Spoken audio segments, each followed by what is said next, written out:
Mi nombre es Jacqueline Lima, estudiante de la Universidad de San Carlos de Guatemala de la Facultad de Ciencias Jurídicas y Sociales. El día de hoy les presentaré mi análisis sobre el análisis de la patria del criollo. Severo Martínez Peláez fue quien escribió el libro. Era quetzalteco, nació el 16 de febrero de 1925 y murió el 14 de enero de 1998. Fue un escritor e historiador guatemalteco cuya obra más famosa fue La patria del criollo. En este libro nos brinda datos históricos que nos permiten ver la verdadera realidad de los pueblos indígenas oprimidos. Durante el tiempo de la colonia, desde la conquista hasta nuestros días, podemos apreciar que la libertad jamás alcanzó a los indios, gracias al sistema económico y político que los criollos tenían en esos tiempos. El abuso se convirtió en algo cotidiano en la vida de aquellos que estaban sometidos. Los criollos se creían con derechos sobre las tierras y creían que los españoles habían sido los primeros en venir a conquistar. Debido a eso, empezaron a venir más españoles a Guatemala para poder desenvolverse económicamente y tener poder. Durante todo este tiempo se dio el repartimiento de tierras y el encomendamiento de indios, a los cuales los obligaban a trabajar sin remuneración alguna. Los indios eran maltratados con tal de mantenerlos dominados y sometidos a su régimen. Debido a tales maltratos, estaban siendo extinguidos. Los criollos se dieron cuenta que no podían permitir que los indios se extinguieran, porque de hacerlos perdían su fuerza de trabajo, la cual consistía en las mujeres y los niños de igual manera, ya que les generaban fuentes de ingreso. Su finalidad era gobernarlos sin pagarles todo esto lo realizaron a su conveniencia y buscando su propio beneficio. La discriminación de los criollos fue evidente y querían ocultarla, declarando que los indios no eran pobres, sino que a ellos les gustaba vivir así. Los marginaban como personas haraganas y bolos. Esto sucedía porque como estaban sometidos a la fuerza, no ponían todo el desempeño para realizar todas las tareas que se les ponían. Estos eran los tres grandes prejuicios que los criollos tenían acerca de los indios.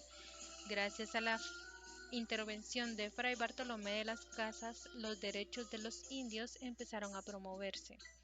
Este fue precursor para que los indios, los cuales llevaban mucho tiempo al servicio de los criollos, lograran su libertad, cosa que no iba a ser fácil debido a que los criollos no iban a soltar su mano de obra gratuita fácilmente.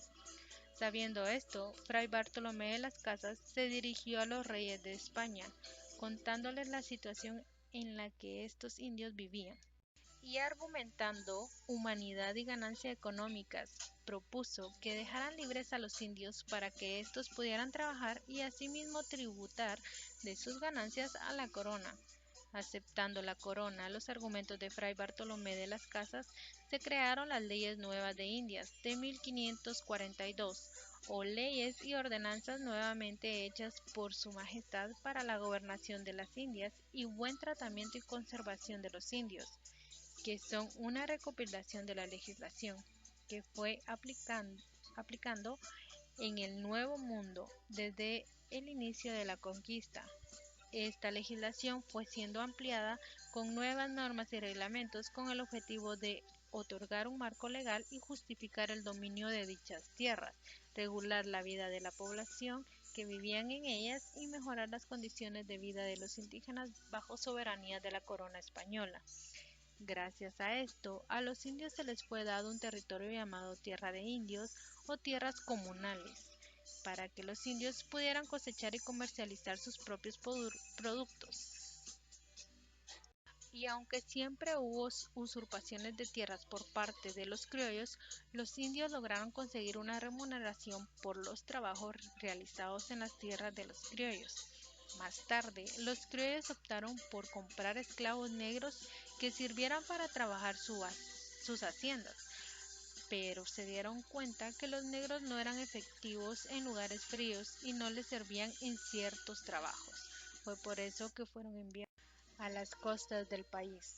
Con la entrada de los negros al país surgieron nuevos mestizajes, los cuales son mulatos, son una mezcla de negros con indígenas. La mezcla de españoles con negros nos da la nueva raza de zambos y la mezcla de estas razas se les llama ladinos. Estas son las capas medias. La mezcla que existía entre los españoles e indios se convertían en personas que no recibían herencia de la corona. Eran hombres libres, pero no podían trabajar porque no contaban con tierras. Como resultado de esto, algunos indios pudieron acumular riquezas, logrando incluirse en los estratos sociales de la época. Estos indios lograron estudiar y obtener títulos universitarios, logrando con esto posicionarse en altos cargos ya que habían sido alcaldes auxiliares, y así se propicia la independencia de Guatemala, en que los criollos buscan separarse por completo de España para que así puedan beneficiarse ellos mismos, ya sean los liberales o conservadores, aunque hable del beneficio del indio. A pesar de esto, se sigue dando la explotación del uso de las tierras. Sigue habiendo abuso al respecto de los recursos naturales, y el gobierno no se hace cargo debido a que a través del gobierno se sigue dando el mandato por ciertas familias que aún tienen el poder en nuestra sociedad. Esperamos que a través del tiempo podamos dar a conocer a través de nuestros conocimientos, activar y poner en práctica todos los derechos que los pueblos indígenas tienen. Al final de la época colonial no fue en sí el fin del esquema cultural que dejaron los criollos y españoles en nuestro país. Es más, nosotros mismos somos productos de la colonia y se ve reflejado en nuestra sociedad en más de un aspecto. Las repercusiones de esta época. Los prejuicios y discriminación hacia los indígenas es una de las principales consecuencias de la época de la colonia que aún perdura en la actualidad. Sin embargo, en todo lo que hemos visto, podemos darnos cuenta que a través de toda la conquista se le fueron violentados sus derechos a los pueblos indígenas, y a través del tiempo se ha logrado un avance en las leyes